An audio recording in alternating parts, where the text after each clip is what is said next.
selama ini dibangun, dan Bapak memohonkan maaf yang sebesar-besarnya. Pasti saya ada salah. Mungkin kelemahan saya di dalam memimpin rapat. Tapi saya pikir karena memang dukungan dari semua pihak, saya yakin betul semuanya bisa.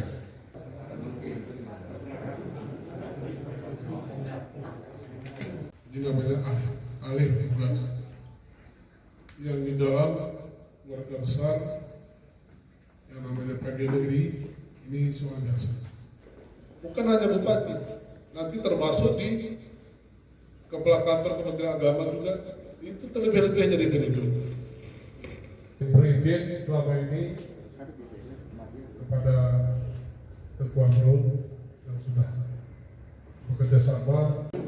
Kami harapkan mari kita bekerja sama untuk membangun daerah ini.